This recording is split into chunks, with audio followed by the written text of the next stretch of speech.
tackle. Mekhi Becton is my number 1 tackle. However, we do go back to Tino because he's going to be on the clock now with the Jacksonville Jaguars selection. You're going to have to unmute yourself, though, my man. Yep, I said 1 second. And as a Jaguar fan, we would be ecstatic. I didn't have my board. I didn't expect him to last as long. Yeah. But if we can get Derrick Brown out of Auburn right here, absolutely ecstatic to build up that D-line, to secure our future up front in the trenches. I mean, it'd be unbelievable. Really, our number 1 choice was Okudah, but obviously he's long gone at this point. So we're going to take that D-line and build it up. So let's talk about this pick here. Like I said, he was going to be my guy at 7 for the Panthers. And there's no way I see him falling past 9, especially if he's going to be on the board here. Derrick Brown is – so there's another guy like as an interior defensive lineman. Clearly Chase Young, the best edge rusher in this draft. Clearly Derrick Brown, the best interior player. I wouldn't say so far clear, definitely not clearly ahead of who I have at number 2 at this position in comparison to how far I have Chase Young ahead of number 2 at the edge position. However, I agree with Tino here. While I don't think Brown in real life will drop here, and it's the domino effect of Isaiah Simmons, man. The Panthers have no choice but to take the best defense player on the board at 7, and the Jaguars have no choice but to take the best player on the board here as well. I had Kinlaw here as a backup to Okudah, but so, like I said, if Brown's going to drop here, I mean, we're going to take him every time. I honestly didn't think that Simmons was going to go past 3, so I really didn't account for that. But what do you mean not go past 3? Did you think the Lions were going to take him? I mean, in this scenario, I think I just didn't think they valued cornerbacks. I don't know. No, they need to replace Darius Slay, I think. They do, but cornerbacks come every year, and they're not getting any better. So, I would have gone linebacker because you don't see too many people play like Simmons. Oh, you're right. And I feel that. However, we must move along with the team that I would imagine many people that are watching this. I just want to say, if you guys are watching the watch count, we've been steady moving along between 2 to 7 to 8 listeners at a time per sequence or whatever you want to call it. We appreciate everybody that's listening in on this podcast while I can go ahead and drop the next pick, which is going to be one that is of local interest. And Corey Paul is back on the clock for number 10 for the Cleveland Browns. I think the position here is obvious. Mr. Paul, who are you making with the 10th selection? You might disagree with me. We were just talking about Baker a second ago and how he sees ghosts and all this other stuff, and we need to preserve him. I'm going O-line again, so we're going to have, I believe that's 3 O-line in the top 10. Andrew Thomas, Georgia. You disagree? That's who I'm taking, but I think that yes, you've got to go with Andrew Thomas here, especially at 10 for the Cleveland Browns, who are going to need a tackle regardless. And remember, Corey, I think you and I had this conversation multiple times. Months ago, Andrew Thomas was the best tackle on this board. He fell, and the best tackle in the draft went to our man, Mr. Tino Vergiels. In my opinion, the best tackle on this board is Mekhi Becton, and I think Mekhi Becton is going to be the best tackle in the NFL. In the NFL out of these picks. Not the best tackle in the NFL, but the best tackle out in the NFL out of these picks. I do think Jedrick Wills comes in and makes the transition immediately, and I think he makes the transition the most smoothly because he's going to be kicked to the right side where he naturally played, protecting Tua Tagovailoa's backside at Alabama. But Andrew Thomas is a guy that was easily the best tackle on this board for quite some time and is not going to pan out that way, or at least from the projections that we see. We move on, and we move back to your boy at pick 11, and it's going to be the New York Jets. And let me just say something right here. I think that the New York Jets desperately need an offensive lineman. And I think that if they can take an offensive lineman, they're going to take one right here.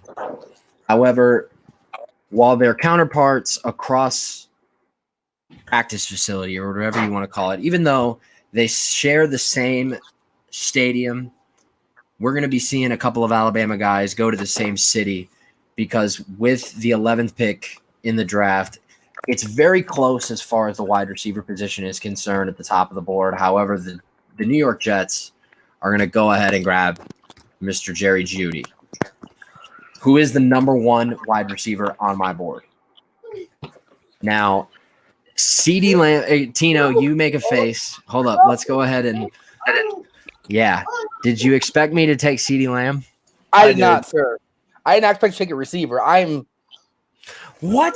It's either going to be offensive tackle or wide receiver. What other position do they need? Edge rusher? Dude, the Jets need everybody. No, they really need – I don't necessarily agree with everybody. Like, I mean, but they're not going to replace Le'Veon Bell. They don't need a safety. I don't think necessarily they need a corner. Safety right now is obviously their best position. Jamal Adams is the best player on that team. I think we can all agree with that. Mm-hmm. But at wide receiver, you lose Robbie Anderson to free agency. Quincy Enunwa has been disgruntled for God knows how long. To be honest, I wasn't prepared for it. I wasn't prepared for that. You weren't prepared for them to take a wide receiver. I was not. Robbie Anderson's their number 1, and he almost left this season. He did leave. He signed with Carolina. I thought they re-signed him. No, he signed with Carolina. Oh, wow. And everything you're saying does make sense, and I'm with you. But it did not cross my mind. I expected a receiver to go off at 13, 14, and 15. No, dude. My numbers are off, but no, dude. Vegas, San Fran, Denver. That's where I expected the big 3 to go off of. So that just Davidson, why Jerry Jeudy over the other ones? I'm going with Jerry Jeudy. I'm going with Jerry Jeudy based solely off of the fact that he's the most complete receiver in this draft. He lost some steam, I think, from the last time, Corey, you and I talked, of when I said he's the best receiver in this draft since Julio Jones. I've kind of backtracked it a little bit. He's not Calvin Johnson, and he's not Julio Jones. He's not fucking Calvin. No one is Calvin. No one is Calvin at all. Yeah. I can't take that call, buddy. I'm sorry. No one is Calvin Johnson as far as a wide. I think Calvin Johnson is the most equipped receiver to succeed in the NFL I think I've ever seen in my life. And Jerry Jeudy is not that. But I digress. We move along to the 12th pick in the draft, which is owned by the Las Vegas Raiders and Mr. Tino Vergiels. Go ahead. I mean, we're a little thrown off, but not much because our choice hasn't changed at all.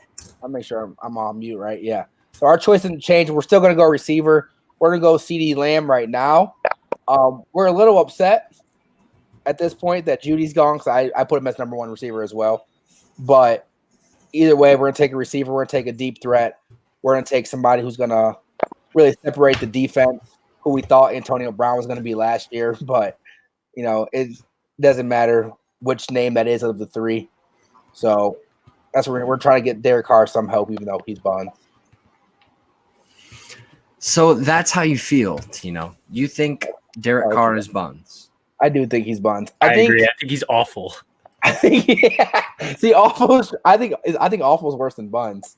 But yeah, I think they will. I mean, whether it's this summer, next summer, or the year after, they're gonna let him go in his prime, which is, I mean, that tells you all you need to know.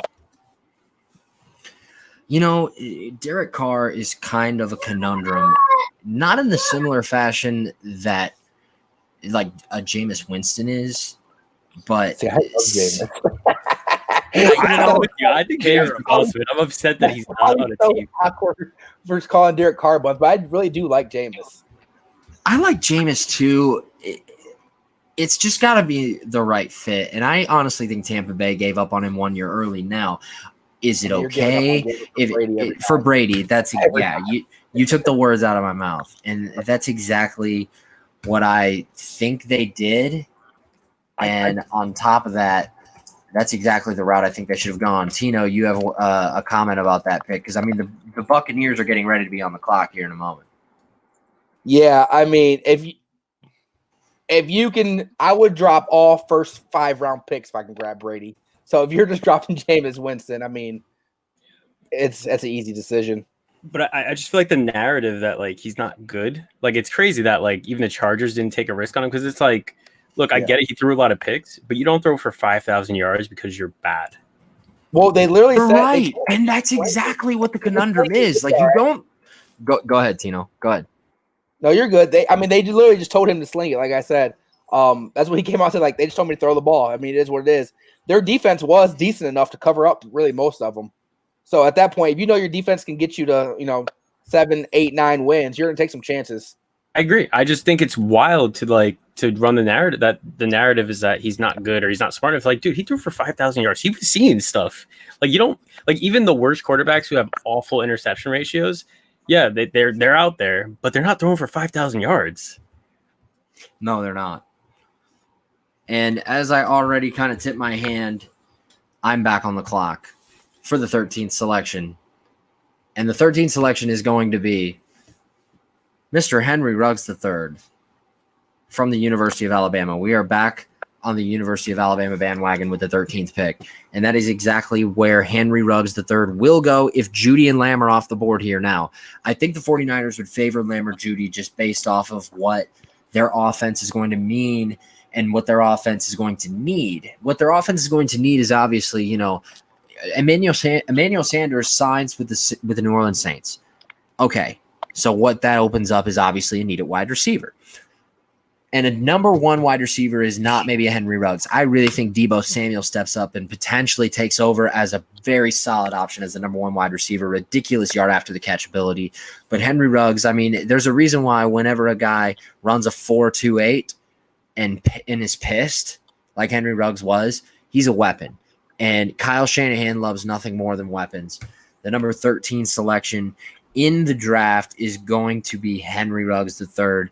And with that, can I ask you something, Baker? Yeah, no, yeah, go ahead, my man. So I get it, but I think Debo's great, and he's like I think the Patriots should have took Debo last year. I think it's wild that they didn't, but I can't. I'm gonna put a defense like a defensive end, defensive tackle ahead of wide receiver in terms of value. Like I'm shocked you didn't go Kinlaw. No, yeah, and Kinlaw would have been the guy. Like you gave up like DeForest Buckner, which is a massive part of the defense. Yeah, I agree with you. And Kinlaw could be the guy here, and I wouldn't be upset with that as a Niners fan. However, I digress. I mean, as a Bronco fan, we're pissed right now. We see them go 1, 2, 3 like that. Those receivers, we're pissed. No doubt about it, man. There's no way we don't trade up, especially after that first one goes to the Jets early. We're not expecting that. There's no doubt we trade up. No, and this pick right here becomes very interesting because now the Tampa Bay Buccaneers are on the clock. And the Tampa Bay Buccaneers are being selected by myself. And what are the Tampa Bay Buccaneers right now, guys? Like, offensive tackle, yes, but the top 4 are off the board. So let me go ahead and ask the three of you before I reveal what I think the Tampa Bay Buccaneers are going to go ahead and do. What would you go at pick number 14 now that the Tampa Bay Buccaneers have no ability to take an offensive tackle? And obviously they don't need a wide receiver. I'm not drafting a running back at 14. No tackle is going to be worth this pick. Anybody have an idea of what position they might need to go ahead and alter? I mean, corner or safety. I was leaning towards DB. So yeah, either one of those.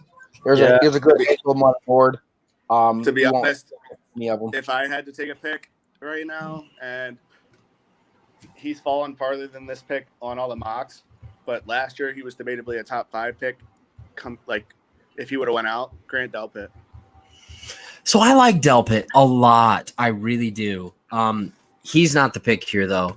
Mr. Henderson is going to be the pick here. CJ Henderson, a guy that, I even saw on some, for the sake of argument, I don't agree with this at all. But on some boards, the number 1 corner in the draft, I don't think he's better than Okudah, but I think that he's the guy here that the Tampa Bay Buccaneers are going to pick. I think the pick after this, as we continue to go down the Tino and Davidson revolver, The 15th pick belongs to the Denver Broncos, and it hits close to home because the man selecting for the Denver Broncos is a diehard fan of the Denver Broncos. Bowl 50, baby, Super Bowl 50. Go ahead and make the selection at number 15. Backtrack for a second. Now, I think Tampa Bay, I think things are a little skewed because that Giants pick earlier, taking worse and not Simmons, that kind of screws the whole thing up. But I think one of those tackles are available for Tampa Bay if everything holds as we see. They are able to take one of those tackles. I don't think Carolina. I think it's just all just a little bit skewed, like I said. And right. One of those tackles are going to be available for them. So who is Denver taking right here at 15, my man? So Denver, knowing Ruggs is off the board, which was my number one option for receiver here, we have two choices really. We can either go receiver, stick to Justin Jefferson, or we can make a big play in what I think is a big need for us and go what I'm going to pick right now is linebacker Patrick Queen out of LSU. So Patrick Queen out of LSU is your selection. My man, why do you land on Patrick Queen? How higher do you have him above a guy like Kenneth Murray on your board? I actually have Murray as one of my next picks if he lasts. So not too much higher. I do love Queen just because he kind of played better on a bigger stage for me. And obviously he fought through a little bit better competition to show how good he was. No, he didn't start at the beginning of the year, actually. He was actually third string. So he fought through some battles and made his way to the top and then dominated on the biggest stage. And he did play really well on the biggest stage. And Patrick Queen, even though does it worry you, though, Tino, them taking a guy that's only started really for 1 year? To me, it doesn't because he did start that 1 year. Like I said, he dominated the 1 year. So it'd be all right if he started the 1 year and he was like, oh, yeah, he was a good starter. But he started, like I said, I mean, he led one of the – I think their numbers were 4th or 5th best defense in the nation. Right. I mean, like, they played very well. They did what I thought was really impossible and shut Trevor Lawrence down. So I don't have any kind of withdrawals or holding about him. And really, that whole LSU defense, I mean, I have a couple other picks from LSU on my draft because I was really high on them in total. I'm going to go ahead and make the 16th selection very fast because we got to take an intermission because your boys got to take a fat piss. I'm not even going to lie. We're already 15 picks through this thing. We're coming up on the halfway mark, and the Atlanta Falcons are on the clock. So I think it's very obvious that they're going to have to go defensively here, and Kristian Fulton is going to be the selection here at number 16 for the Atlanta Falcons. Kristian Fulton, a guy that I don't think is as high on draft boards as, say, a Henderson or obviously an Okudah, but a guy that was very highly productive in a position that churns out a lot of very good defensive backs in this league. And he can be seen as a guy that can step in and maybe play more productively right away than a guy like C.J. Henderson. Back in